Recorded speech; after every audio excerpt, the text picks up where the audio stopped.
1985, o que aconteceu? O discurso era ortodoxo, conservador, né, do Tancredo Neves. A proposta era: segura o preço das estatais, preços públicos, congela e corta o déficit. O lema do Tancredo era: é proibido gastar, de um populismo muito grande, né? Nós estávamos gastando com a dívida externa. Isso não deu certo. Então, em 1985 mesmo, nós fomos encarregados de preparar o plano de desindexação para que não chegássemos à hiperinflação. Nós estávamos vivendo em plena crise da dívida externa. Em 1987 foi declarada a moratória. Nós podíamos fixar o dólar em qualquer valor, 1, 150, 3, porque não havia dólar. As importações eram controladíssimas. As remessas de dinheiro para o exterior muito controladas, porque estávamos numa crise, nós estávamos numa situação de ruptura com o mercado financeiro. Não havia transações voluntárias entre o país e outros países do mundo feitas em moeda estrangeira. Então, o câmbio não dava para segurar. A moeda seria uma âncora fraca. Os salários não poderiam ser âncora, porque já tinham sido âncora. Eram eles que estavam puxando. Se eles foram âncora, agora eles eram o fator que estava puxando o barco para fora, para algum lugar, né? Eles estavam pedindo correção semestral, trimestral. Então, se não tínhamos âncora para definir, o câmbio seria inefetivo. Você podia dizer: o dólar é 2 cruzados por dólar, mas não dava para importar nada. Quer dizer, não seguraria os preços internos. O salário também não podia. Aí, no último minuto, realmente nos últimos 10 minutos, foi estabelecido que todos os preços seriam congelados. Quer dizer, se não pode segurar o preço do dólar, se não pode segurar o salário, segura os preços de todos os produtos. O que é, evidentemente, uma loucura, tá certo? Que foi introduzida na hora do decreto. Ficam congelados todos os preços. O resultado foi um grande apoio popular, particularmente por causa do congelamento, e a inflação caiu de... É difícil comparar, né? Em cruzeiros era, sei lá, 250% ao ano, no dia seguinte ela era 0. Quando acaba a inflação, aqui está juros nominal, real mais inflação esperada. De um dia para o outro, há um grande aumento na demanda de moeda. Aqui, inflação alta. Há o que se chama uma monetização da economia. Se eu puser no tempo, aqui, eu vou colocar aqui a quantidade de moeda nominal em circulação. Ela está crescendo assim. Aí ela dá vamos fazer melhor. Está crescendo assim. Está crescendo igual ao nível geral de preço. Aí, quando acaba a inflação, ela dá um pulo, que é este aqui, e depois não cresce mais. Certo? Então, o governo tem um grande ganho de recursos. Todo mundo quer um título de crédito do governo chamado cruzado, que dá recursos para o governo. Então, houve um grande ganho de monetização. E o alerta foi dado: é preciso controlar a demanda agregada, porque senão vai faltar dólar, vai faltar produto e os preços vão explodir. Ainda mais preços congelados.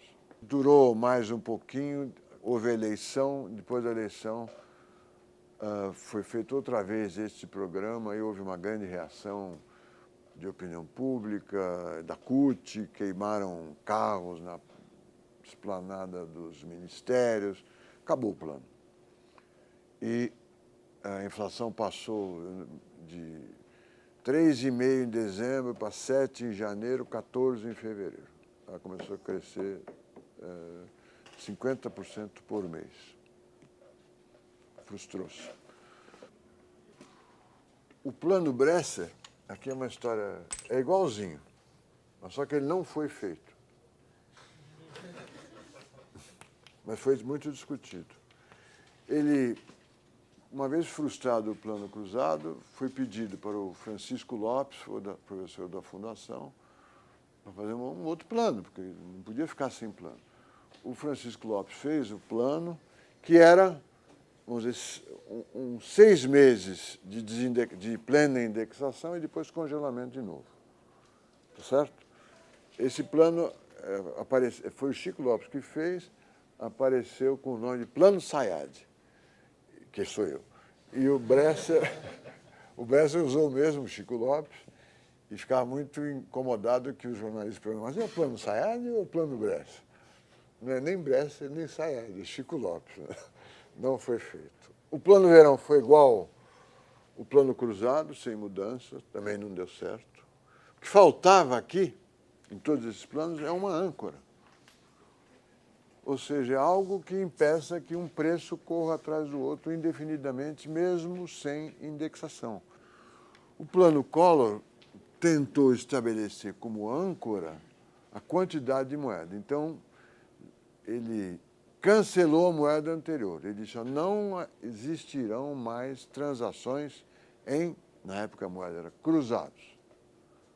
Só as transações feitas até essa data, os contratos feitos até essa data, é que podem ser expressos em cruzados. Então, todos os cruzados que eu tenho no banco, eu só posso usá-los para pagar dívidas em cruzados que eu tenho no banco, prestações da casa própria que eu já assinei antes com o banco, compras a prazo que eu fiz com o banco. Ele zerou a moeda anterior, o cruzado. Você comprou um apartamento? Então, você comprou em cruzado, você pode pagar em cruzados. Ele cancelou a moeda nacional e deu para as pessoas físicas uma parcela do que elas tinham depósitos em conta corrente. Ele falou, não, para ninguém morrer de fome, para as pessoas físicas, 50 cruzeiros. O que você tem, converte até 50 cruzeiros. O resto você não converte. Se tinha menos que 50 cruzeiros, ficou menos que 50 cruzeiros. Entenderam? Ele converteu cruzado para cruzeiro, usando aqueles decretos que corrigem todos os preços pela média, que nem eu mostrei. E o dinheiro mesmo que a gente tinha no banco, cruzados, os cruzados só podem ser usados para pagar débitos em cruzados. E o que você tem de saldo no depósito à vista, que você não vai usar para pagar dívidas ou compromissos anteriores, morreu. Eu te dou o equivalente a 50 cruzeiros, o resto fica lá congelado. E aí começaram a aparecer crises. Uma mulher morre na fila de aposentadoria, a Santa Casa fica sem dinheiro para comprar remédio. Então a ministra da Fazenda, Zélia Cardoso de Mello, começa a abrir o que ela chama de torneirinhas. E acaba num grande descontrole. A oferta de meio de pagamento cresce muito rápido. A taxa de câmbio foi deixada flutuante, que era uma novidade. O câmbio ficava subia e descia, subia e descia. Grande recessão, em 91 o plano está fracassado. A inflação volta. Volta mais lento, o país está em recessão. Em 93, assume o novo ministro da Fazenda, Fernando Henrique Cardoso. Gasta o ano de 93 renegociando a dívida externa brasileira. A dívida externa brasileira já vinha sendo renegociada através de instrumentos de crédito privados, porque os bancos estrangeiros já tinham se capitalizado para enfrentar a crise, a perda, né? E havia muitos negócios com dívida estrangeira. Em 93 começa uma negociação liderada pelo Malan, acho que acaba em janeiro de 94, aí é chute. Mas anuncia-se a dívida externa brasileira foi convertida em bonds de vários tipos, de acordo com o que os bancos queriam, dívidas, uns de prazo longo, com as condições originais, outros de prazo curto, com um desconto, outro com juros variáveis, uma carteira de títulos, que se chamaram Brady's, porque era o secretário do Tesouro Nicholas Brady que emitiu. Toda a América Latina já tinha negociado a dívida externa, nós fomos os últimos, porque nós éramos os maiores. Mas uma vez renegociada a dívida externa, o país passou a acumular reservas, entrava capital no Brasil, e lá por julho nós tínhamos 40 bilhões de dólares de reserva, que era um número gigante para o tamanho do país naquela época e com a situação de crise que ele vivia antes. Renegociada a dívida, começa a se trabalhar no plano real, que é exatamente o decreto que o Almir Pazianotto rejeitou. Anuncia-se a instalação do plano real em março e todos os preços passam a ser corrigidos cada vez mais frequentemente. Acabaram sendo corrigidos diariamente. Diariamente. Preparando o fim da correção, fim da indexação. A taxa de câmbio era diariamente, o salário, acho que era semanalmente. O índice de correção se chamava-se URV, Unidade de Referência de Valor. Todos os preços foram corrigidos. O que aconteceu com a inflação mensal?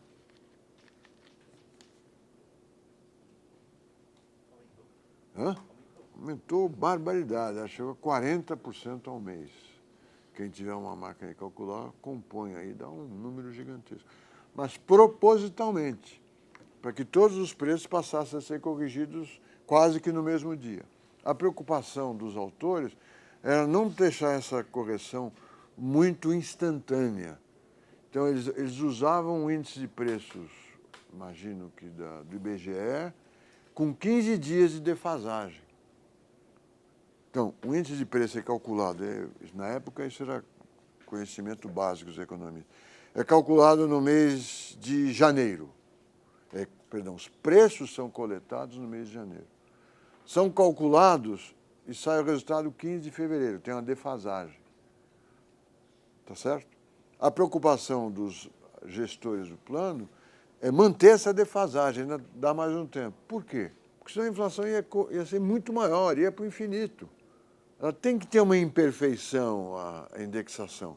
A proposta dele é de uma indexação total, sim, mas a inflação não pode ir para o infinito antes de eu fazer o plano, antes de eu mudar a moeda.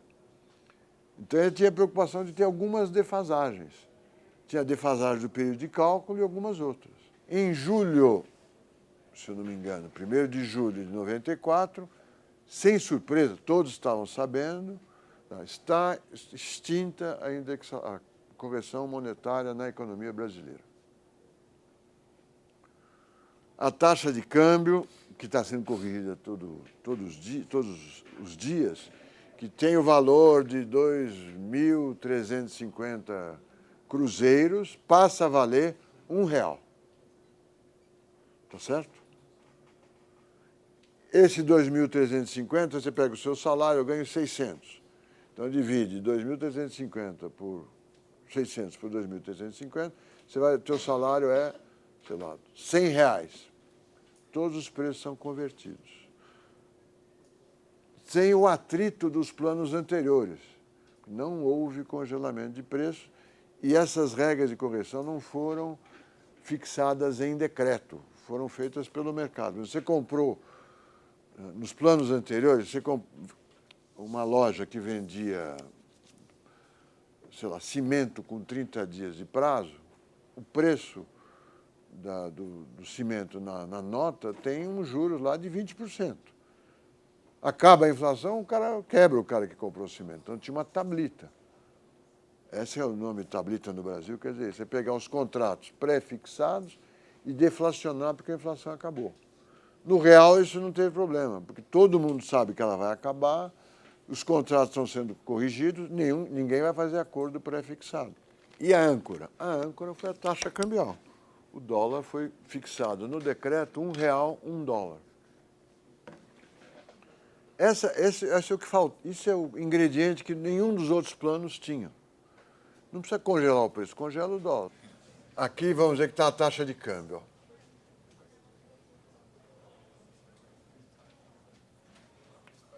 Taxa de câmbio nominal, né? Ela vai sendo corrigida. E vamos dizer que em julho ela é 2.000. 350 cruzeiros que foram convertidos em $1. Ah, perdão, em R$1. Quer dizer, $1 vale R$1. Como, para manter essa âncora, o governo precisava de muitos dólares, tá certo? O que quer dizer quando ele diz R$1 é $1? Não adianta ele dizer R$1 é $1, mas você não pode comprar, para você eu não vendo, para você eu vendo 50 centavos, aí não está segurando os preços nenhum. Ele tem que dizer, eu compro e vendo reais a $1. Né? Então, se o tecido está caro, eu vou lá, quero importar tecidos, pago R$1, $1. Ele precisa ter reserva. Ele tinha 40 bilhões de dólares de reserva já no início do período. Ele poderia fixar essa taxa aqui em cima. Vamos dizer, ó, 2.350 cruzeiros valem agora, por exemplo, R$1, mas isso aqui compra meio dólar, dobrar a taxa cambial. Daria um pulo aqui, né, em termos... Qual seria o problema de ter feito isso? Entende? Ele podia aproveitar o momento oportuno e fazer uma desvalorização do dólar, pelo menos inicial. Qual seria o problema? Eu estou supondo aqui uma desvalorização ambiciosa, 100%. Qual seria o problema? Geraria pressão de quê? De custos. Gasolina vai ficar 2 vezes mais cara, o trigo, se for importado da Argentina, 2 vezes mais cara, em reais, né? O iPhone, 2 vezes mais cara, o trabalhador que toma ônibus vai pagar uma passagem de ônibus 2 vezes mais cara, o que o trabalhador vai pedir? Vai mais salário. Trabalhador mais salário, Petrobras mais preço de gasolina, o produtor de plástico mais preço de petróleo, começa a haver uma corrida de preços. Começa a haver uma inflação. E esse dólar fixado aqui, em termos reais, começa a cair. Esse é o problema da âncora. Se ela gera uma variação de preço relativo, a própria inflação pode acabar com ela. Se a inflação vai subindo, subindo, subindo, e se o dólar fosse fixo, o seu valor real vai ser deteriorado. Mas isso não aconteceu. Ao contrário, com a euforia, o otimismo que foi inspirado pelo fim da inflação na economia brasileira, entrou um montão de dólar e o governo deixou que o dólar caísse a 0,85 centavos. Houve uma valorização da taxa cambial. Ele obteve isso pela euforia e porque o Banco Central fixou a taxa de juros para o desconto dos seus papéis, se eu não me engano, em 25% no mês de agosto. Não é ao ano, é ao mês, pelo menos no mês de agosto. Isso significa que quem ficar vendido em dólar, ou seja, quem tomou empréstimo em dólar, ganhou pelo menos 50% de um mês para o outro. Por quê? Eu tomei empréstimo de $1 milhão, tem que pagar R$1 milhão se eu devolvesse no mesmo dia. Mas, de repente, o real vale 85 centavos por dólar. Então, eu só vou gastar 850 mil reais, não é mais R$1 milhão. Apliquei, ganhei 25%, 15 mais 25 deu 40. Então, entrou o dólar aqui que não acabava mais e o dólar se sobrevalorizou. A grande dúvida, quando o plano estava prestes a ser implementado, o que vai acontecer com o dólar? Porque vai entrar muito dólar. O que fazer? Eu imaginei, todos imaginamos, uma queda temporária. Mas não, o governo, protegendo a sua âncora, colocou uma taxa de juros de 25% e deixou o dólar flutuar para baixo. Tá certo? Eu, por acaso, nesse dia, estava na Federação da Agricultura do Rio Grande do Sul. cheio de plantador de arroz, de pecuarista, e eles em pé de guerra. Mas como 85? Não. Eu falei, deve ser um primeiro dia, né? Calma. Ficou assim 4 anos. Mas nunca mais voltei ao Rio Grande do Sul. Porque foi uma perda importante para a agricultura, né? Foi uma perda importante. Daqui para frente, o governo anunciou que a taxa de câmbio era flutuante, mas ele administrava, ele comprava e vendia dólares para fazer com que essa taxa aqui subisse, acho que 6% ao ano. Aí é o Gustavo Franco. Ou seja, ele fez o discurso flutuante, mas operava no mercado de câmbio. E praticou taxas de juros espetaculares. Começou com 25, chegou a 40. E o argumento do Banco Central, que se dizia a boca pequena, era o seguinte: existem evidências empíricas de que uma taxa de juros real menor do que 10% gera no Brasil inflação. Isso foi falado a boca pequena, virou parte de artigo de jornal. Eu conversei com... Eu não acreditava nessa barbaridade, né? Que eu acho uma barbaridade. Aí conversei com o diretor do Banco Central e falou, não, existe mesmo, são papers do Banco Central que estão no site do Banco Central. E lá tinham papers, que seriam excelentes teses de mestrado, que mostravam que quando a taxa de 10%, era abaixo de 10%, dava inflação. Eu fiquei intrigado como é que se achou esse diabo. E aí um amigo meu disse o seguinte, olha a idade dos diretores do Banco Central. Todos eles viveram no período de superinflação como adultos, de 86 a 94. Então, para eles, a taxa de juros real, nos estudos econômicos que faziam, tinha que ser 10% real. Viveram 1000 crises, do Cruzado, do Collor, das subsequentes. E aí se virou um patamar mínimo. Essa taxa de juros ajudou ao quê? A financiar a política de câmbio sobrevalorizado. Você põe taxa de juros alta, entra dólar, você tem dólar para manter o dólar a 85, 90, 1,10, tá certo? Gerou um imenso déficit público. Por quê?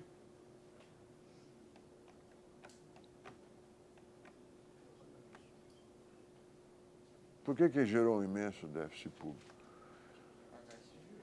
Porque você aumentou a dívida pública. O governo era também um tomador de dólares. E ele praticava uns juros que consumia 6% do PIB. Ele tinha que pagar 6% do PIB só de juros.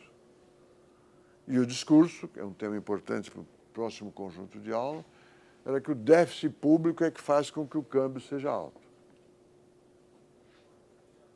Nesse período, ele chegou a emitir títulos da dívida pública por conta própria.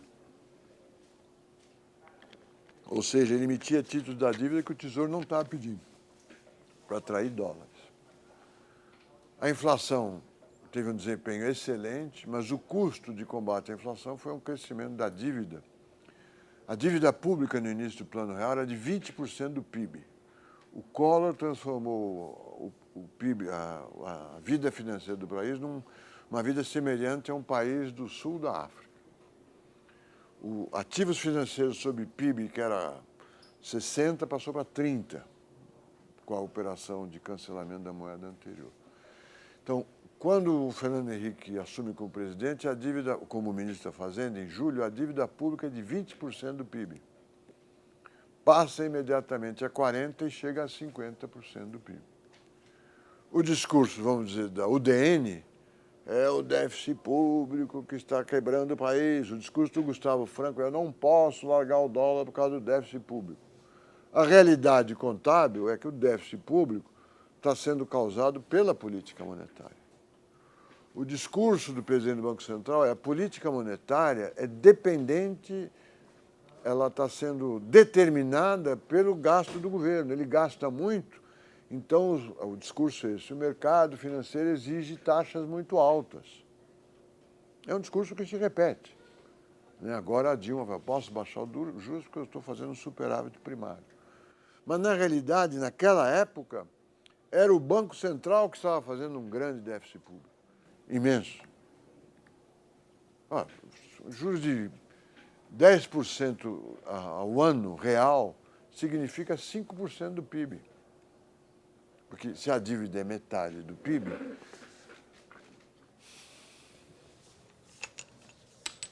dívida sobre PIB, 0,5. Juros reais, 10%, multiplica esse por esse, vezes juros reais, dá 5% do PIB. Isso nos bons anos. Passamos 4 anos assim, até a desvalorização em 98, final. Então, o combate à inflação gerou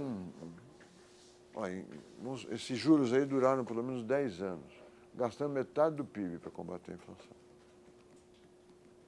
Pelo menos deu certo, até agora.